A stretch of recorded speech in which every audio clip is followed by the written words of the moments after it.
un libro che vuole sensibilizzare soprattutto i ragazzi, questo grazie al supporto della Regione Veneto che ha voluto questo libro proprio con questo obiettivo di mandarlo nelle scuole superiori, e grazie all'impegno di Avviso Pubblico che proprio su questi temi, quindi sulla sensibilizzazione dei ragazzi sui temi della responsabilità, sta facendo moltissimo nelle scuole.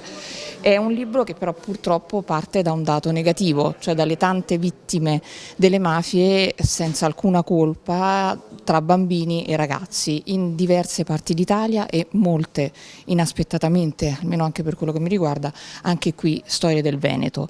L'aspetto positivo del testo è che, pur nascendo da un dato così doloroso come appunto quello della tragica fine di queste giovani vite, cerca di dare una speranza raccontando quello che è stato il dopo di queste vite, quindi l'impegno delle famiglie, molto spesso lasciate anche sole nella battaglia per la giustizia, delle associazioni, di quello che si è creato, del percorso che si è creato subito dopo la morte di questi ragazzi, per ricordarli, per portarne memoria e quindi per tentare di far rivivere quella che era la loro giovane età nei coetanei di oggi. E quindi alla fine ci sono anche storie che riescono a dare un respiro, pur partendo con il fiato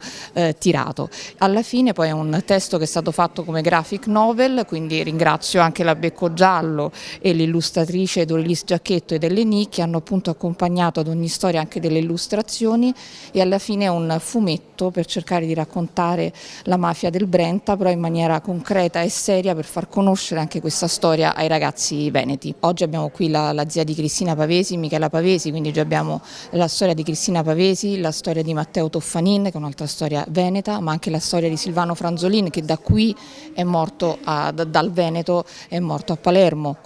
indossando una divisa di cui andava molto fiero. Ma poi ci sono le storie di Claudio Domino, di Domenico Gabriele, le storie di Rossella Casini, cioè storie di ragazzi e ragazze, anche storie di ragazzi stranieri come Iso Talarai, Tina Motok, che sono venuti nel nostro paese e sono stati purtroppo anche loro vittime delle organizzazioni criminali, quindi innocenti perché non avevano assolutamente nessun collegamento e avevano appunto anche una giovane età. In molti casi erano bambini, purtroppo, che sono stati uccisi. La mafia è forte perché è criminalità organizzata, noi non possiamo essere, sia sul versante repressivo che preventivo, disorganizzati. Allora sul versante preventivo mettere insieme le scuole, le università, i comuni, le associazioni, mettendo a disposizione loro degli strumenti come il libro di stamattina, mettendo a disposizione momenti di formazione,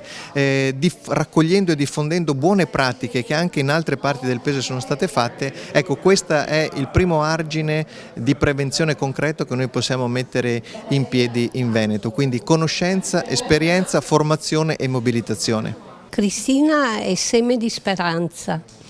perché quando arriva